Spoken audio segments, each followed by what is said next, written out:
Lingit Chark. What about the French defense? E6, and then we play d5 to fight for the center. D4 is the normal move. I mean, he just okay. C4. So the weakness is on d4 now because d4 is not cannot be protected by pawns anymore. So let's play d5.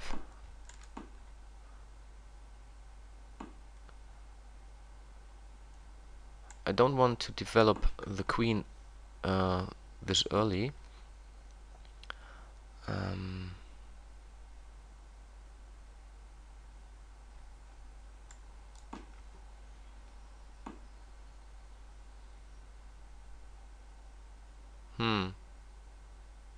So you can see that this pawn is isolated. It cannot be protected by other pawns anymore. So this is structural weakness. And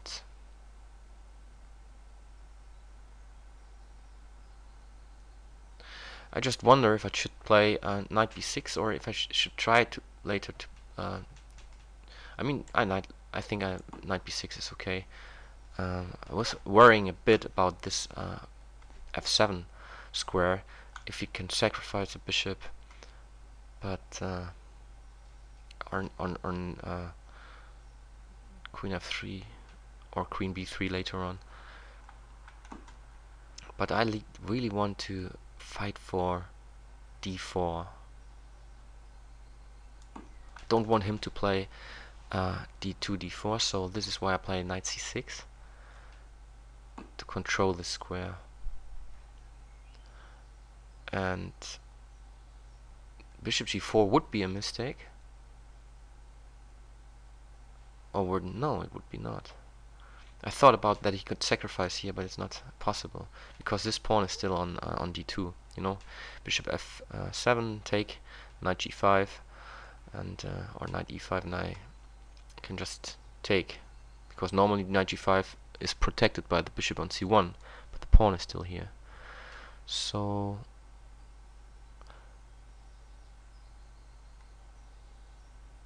should I play queen e7?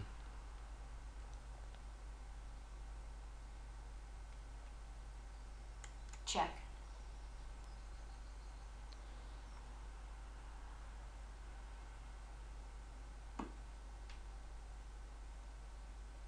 So knight d2, and now I can play bishop g4 and castle long. This looks very good for me. So the king is very safe here on the queen side. The rook would be putting pressure on d4. I now attack and defender of d4. This bishop is not developed at all. I mean, I have problems with the bishop on f8, but I will move my queen. And then it's not a problem to develop the bishop. He has problems now. Where does he want to move the knight? Maybe he needs to retreat. Because knight d4 doesn't work, I just take. He can't take back because of the pin. And he's taking his time. I mean, nobody wants to play a move back like knight to g1. But I'm afraid that if he allows me to take here, this pawn structure is very, very weak. And what does he want to do with his king? Does he really want to castle short? Then I just destroy his structure here on the king side, and king is very open. But white is already in big trouble. Behind in development and weaker pawn structure.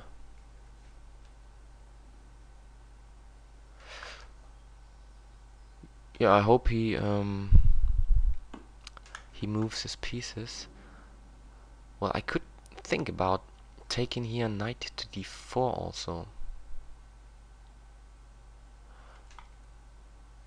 But the queen is not threatening anything. I could also think about playing knight b4 and knight d3 later. So let's just castle.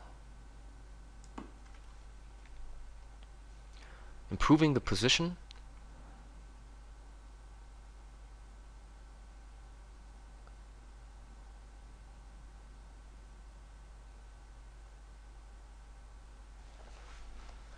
And now,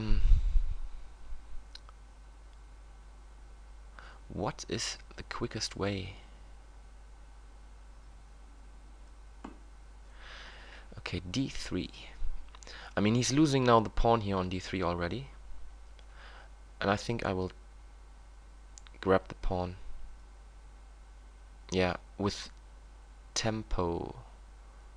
Or should I take here knight d4 and taking this pawn?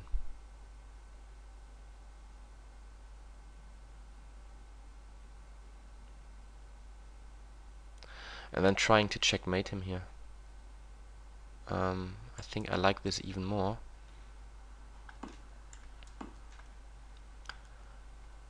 So let's attack the queen. Needs to go. Oh, this is directly losing the queen. Check.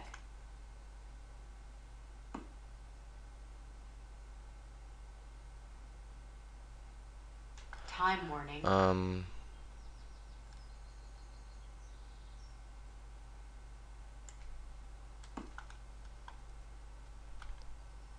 Threatening a mate here on h3. So if he moves his queen now, it's just a mate. I could have taken the queen directly, but Checkmate. This was the idea.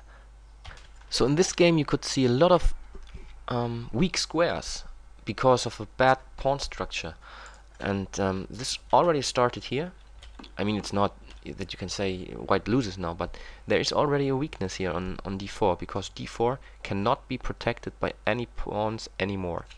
So the d4, as you could see in the game, was also a very important square, because my knight on d4 was very, very strong later. And we could see even another weakness later on, and this was happening around here when I could take on f3. And this is what I also did later on. You can see that it's already very difficult for white to develop. This bishop is still locked in. The king is not very safe. If he castles, I can even, I can take here, and then taking this knight here as well. So white has already huge problems. And after taking here, a lot of squares are weak. The square on g2, the square on h3. It's h3 is not protected anymore by a pawn. You can see that the square f4 and f5, they are all not possible to be secured by a pawn from white's perspective. So if I have a piece on f5, it's very difficult for white to kick this piece away. I mean, you can just do it with pieces. But even more important, you see that here are a lot of weaknesses, also f3, d4. So I could jump to d4 and attack everything with this knight. And yeah, this is a crucial thing. You should avoid such weaknesses, because d4 is a very, very strong square for the knight. Even if I couldn't, checkmate him that quickly, let's assume he would have castled already, then it's still a good position for black, because this knight is so strong here. And I could try to focus on d4 also by playing g6, bishop g7, also aiming on d4. So try to get or to provoke some weaknesses in the enemy's camp. It's good if you have, for example, such an isolated pawn on the other side that cannot be protected anymore, and in front of such a pawn you often have a nice square for your pieces. And what also is important, maybe here, a lot of players would just take here on d2. This is of course a good move, but I mean the game would have lasted much longer. I have just 26 seconds, so sometimes it's good if you look out for maybe an even better move. And I thought queen h4 is such a move, because it's just threatening mate, and if white hopes to keep his queen and he moves his queen, then he's just directly checkmated and the game is over.